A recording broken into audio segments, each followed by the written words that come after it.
আরো আগের মতো করে বাঁচবো। আমি শুধু তার চোখের দিকে তাকিয়েছিলাম। চোখ ভর্তি পানি ছিল। মনে হচ্ছিল চোখের পাপড়ি ফেললেই পানিগুলো টপ করে গড়িয়ে পড়বে। আমি তাকে অনেক ভালোবাসতাম, যে কারণে সে আমার সংসারে সতীন আনার পরও আমি তার সংসার ছেড়ে যাইনি। তার ঘরে অবহেলার পাত্র হয়েই রয়েছিলাম। তার কান্না আমি আর দেখতে পারছিলাম না। তারপর আমি তাকে জড়িয়ে ধরে আমিও কান্না শুরু করলাম। হাউ মাউ করে কাঁদতে কাঁদতে বললাম, তুমি আমার সুখের সংসার নষ্ট করছো। আমার বাচ্চাটাকে এতদিন বাবার আদর থেকে বঞ্চিত রাখছো। আমি তোমাকে কিভাবে মাফ করে দেই বলো? সে আমাকে বলে যে আমাকে একটু সময় দাও, আমি সবকিছু ঠিক করে ফেলবো। আমাদের বাচ্চাটাকে নিয়ে আমরা ভালোভাবে বাঁচবো। ওই টাইমটাতে আমার ননদের একটা চিৎকার কানে আসে। দৌড়ে যাই, দেখি আমার ননদের রুমে নেই। যে দেখি সে মিলির ঘরে। মিলির হাত কেটে নিচে পড়ে আছে। সম্ভবত সে আত্মহত্যা করার চেষ্টা করেছে। সে নাকি আমার ননদকে ফোন দিয়ে বলেছে একটু আমার ঘরে আসবে। তারপর আমার ননদ যায়। যাওয়ার পরে দেখে মিলি তার বাম হাত কেটে রক্তাক্ত অবস্থায় বিছানার উপর শুয়ে আছে।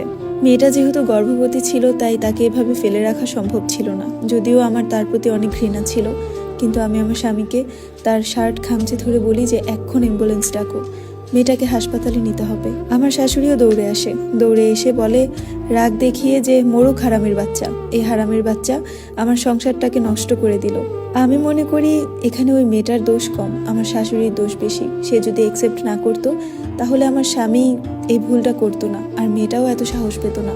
কিন্তু এত কিছুর মধ্যে তো আমি এই পাপটা করতে পারি না। একটা গর্ভবতী মহিলাকে এভাবে ফেলে রাখতে পারি না। আমি আমার স্বামীকে অনুরোধ করে বলি তাকে যেন হসপিটালে নিয়ে যায়। আমার স্বামী আমার কথা রাখতে পাশের বাড়ি থেকে অটোরিকশা নিয়ে আসে। আমাদের বাসার পাশেই অটোরিকশাওয়ালা ছিল, মানে যে অটোটা দিয়ে আমরা মাঝে মধ্যে এখানে সেখানে যেতাম, পাশের প্রতিবেশী ছিল আর কি, অটো চালাতো।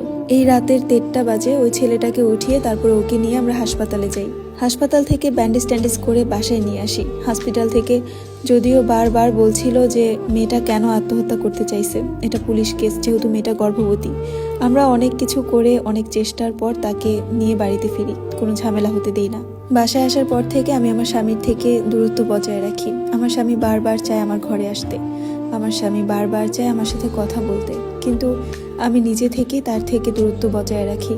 হ্যালো, আসসালামু আলাইকুম এভরিওয়ান। একটি মেয়ের জীবনের গল্প পড়ে শোনাচ্ছিলাম। যে মেয়েটি মেয়ে জন্ম দেওয়ার কারণে তার স্বামী দ্বিতীয় বিয়ে করে, তার শাশুড়ির কাছ থেকে অবহেলার শিকার হয়, এমনকি বাচ্চা মেয়েটা পর্যন্ত বাবার আদর থেকে বঞ্চিত থাকে। এই বাস্তব জীবনের গল্পটির 4র্থ পর্ব আপনাদের সাথে শেয়ার করলাম। গল্পটি ভালো লাগলে আপনারাও শেয়ার করে দিবেন এবং 5ম পর্ব পাওয়ার জন্য ফলো দিয়ে পাশে থাকবেন। সবাই ভালো থাকবেন, সুস্থ থাকবেন। আল্লাহ হাফেজ।